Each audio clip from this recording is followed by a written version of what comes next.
Para hablar de la atención a los grupos étnicos, históricamente encontramos al autor Guillermo Bonfil Batalla, etiólogo y antropólogo mexicano, quien utilizó por primera vez el término etnoeducación en el año de 1981 durante un discurso en Costa Rica para referirse a una educación cultural diferenciada para los grupos étnicos.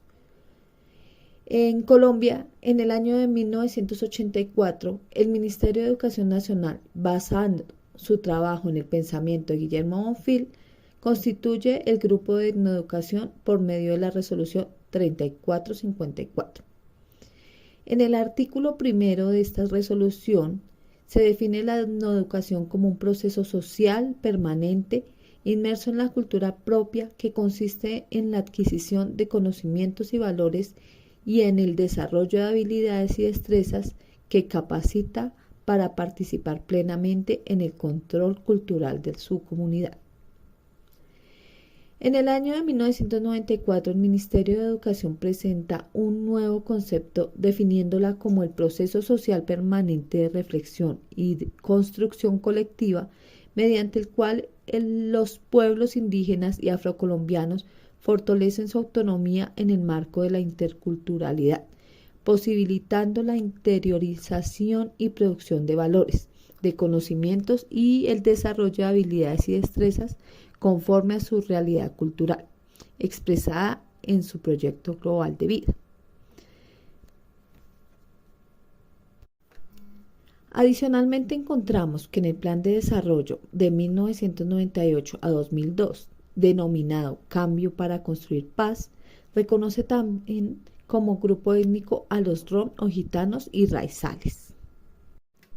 Es un grupo poblacional que se diferencia del conjunto de la sociedad nacional en términos de sus prácticas socioculturales, los cuales pueden ser visibles a través del lenguaje, las costumbres y las tradiciones, lo que determina un sentido de pertenencia a una comunidad de origen, como especifica en el colectivo de la sociedad nacional. De acuerdo a esto, la educación en los grupos étnicos corresponde a procesos de formación y socialización de acuerdo a las características culturales, sociopolíticas, económicas y lingüísticas propias, de tal manera que mediante este proceso permanente se garantice la interiorización del ascendiente cultural que ubica al individuo en el contexto de su propia identidad. Estas comunidades se caracterizan por manejar su propio idioma, sus propias costumbres, sus diferentes rasgos físicos y su arraigamiento cultural propio, de acuerdo a cada uno de ellos. ¿Qué es la etnoeducación? Es una estrategia desarrollada con las secretarías de educación certificadas que brinda oportunidades para el aprendizaje pertinente para grupos o comunidades que poseen un territorio, una cultura, una lengua y unas prácticas socioculturales comunitarias que dan un sentido de pertenencia a una comunidad de origen. También es un proceso de recuperación, valoración, generación y apropiación de medios de vida que corresponde a las necesidades y características que le plantea al hombre su condición de persona. Es así que la educación debe ser un encuentro con nuestra propia historia que permita definir el conflicto establecido por la cultura dominante, que parte del supuesto de la superioridad de su realidad y que intenta aplicarla como sistema de control a las memorias.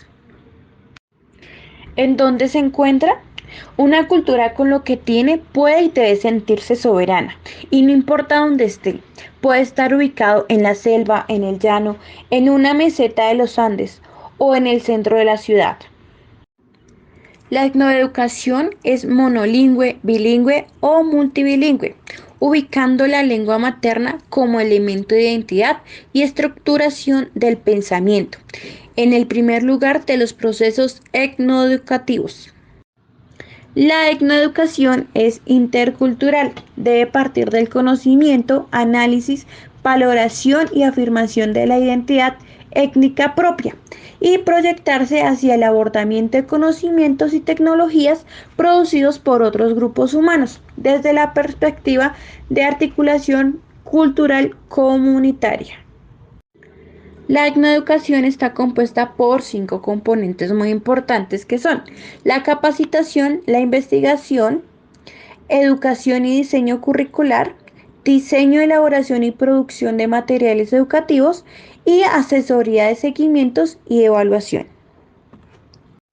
En el componente de la capacitación son procesos dirigidos a docentes de los grupos étnicos, quiere decir indígenas y no indígenas, agentes educativos, institucionales y miembros de las comunidades.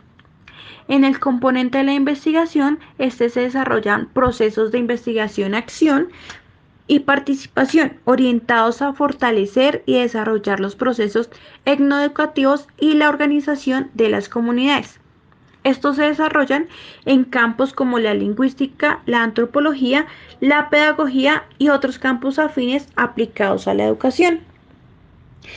Y en el componente de educación y diseño curricular, estas propuestas se hacen a partir de los procesos de capacitación e investigación y se concretan en los proyectos etnoeducativos institucionales, los cuales a su vez se formulan en planes de estudios, propuestas metodológicas y criterios técnicos. Desde el componente asesoría, seguimiento y evaluación, se desarrollan procesos que permiten garantizar óptimos resultados en los programas y proyectos que se adelantan en los departamentos y con los grupos técnicos.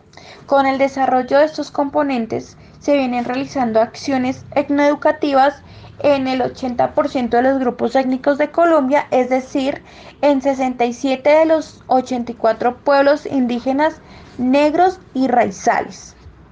Estructura administrativa del programa de etnoeducación. El programa de etnoeducación está estructurado en 3 niveles: el nivel nacional, el nivel departamental y el nivel local. En el nivel nacional podemos encontrar que hay una división con una jefatura y 10 profesionales encargados de dinamizar con asesorías todos los procesos del programa en el nivel regional y departamental. En el nivel regional o departamental hay unas entidades territoriales en donde se desarrolla el programa con un coordinador regional, generalmente ubicado en el Centro Experimental Piloto. Este es quien orienta y dinamiza todos los procesos etnoeducativos. A nivel local podemos encontrar las comunidades con sus maestros, autoridades y sabedores tradicionales, quienes se constituyen en el grupo de base y referencia obligada para el desarrollo de todas las actividades del diseño curricular y los medios educativos. Propuesta curricular. La propuesta curricular constituye un instrumento mediador entre el saber cultural y la cotidianidad, entre el conocimiento comunitario y la práctica, entre la ciencia y la filosofía y entre el conocimiento y el pensamiento étnico. La acción pedagógica es muy relevante y fundamental, ya que es una acción comunicativa de diálogo permanente y con una argumentación rigurosa, de tal manera que primen los conocimientos y saberes que tengan los mejores argumentos y no simplemente los de la sociedad dominante. Además, la acción pedagógica es también democratización del conocimiento. Solo puede entenderse como una acción que se desarrolla mediante la capacidad del estudiante y del docente para participar en la interpretación y producción de saberes. El papel de la escuela en este sentido es un espacio público donde se produce opinión pública acerca de los planteamientos, problemas y aspiraciones de la comunidad, tanto de los adultos, de los jóvenes y de los niños. El currículo, por consiguiente, se debe encaminar a buscar respuestas pedagógicas a los problemas y expectativas de la comunidad y del grupo étnico. La educación ha de ser participativa en el sentido de que los fundamentos, objetivos, elementos y funciones sean diseñados por las mismas comunidades. El papel del maestro. Es necesario analizar profundamente el papel del maestro o del agente educativo dentro de los procesos etnoeducativos, su capacitación y formación, su perfil, sus relaciones y compromisos con la comunidad, con sus autoridades y organizaciones, con las instituciones y con el desarrollo local, regional y nacional. Y por supuesto y ante todo con los niños y niñas que tiene a su cargo. En el contexto de la escuela se convierte en un mecanismo propio de socialización y creación de procesos, en un foro de negociación y construcción de sentido, de vida y en un espacio de sistematización y construcción, de formalización y ampliación, de recuperación y producción de conocimientos y de saberes.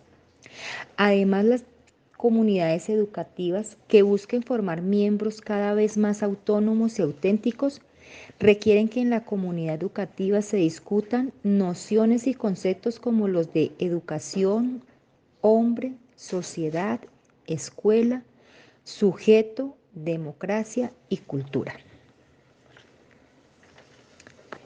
Estructura de la educación.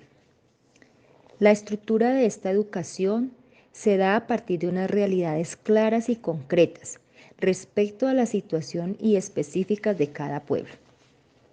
Ellas se subdividen en realidad económica, realidad sociopolítica, realidad comunicativa y realidad cultural.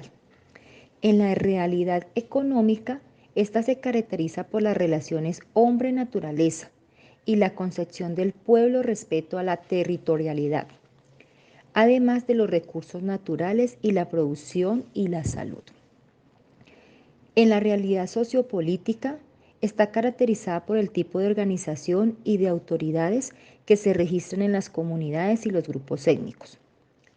En la realidad comunicativa, esta se caracteriza por los niveles y códigos de comunicación que satisfagan las características y necesidades de interacción comunicativa tanto del interior como al exterior de las comunidades, ya sea su lengua materna, español, arte, danza y música, entre otros.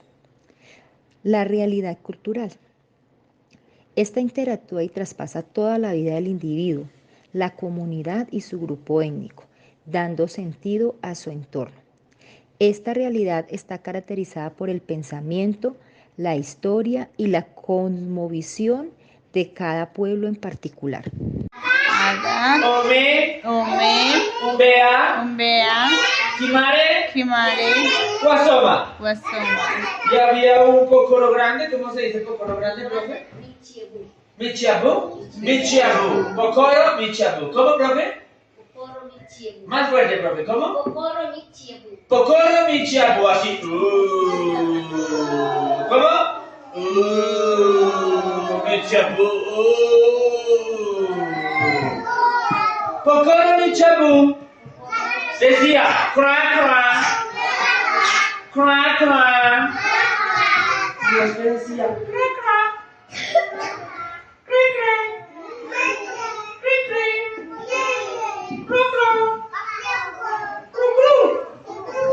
pero Cocoro Michabu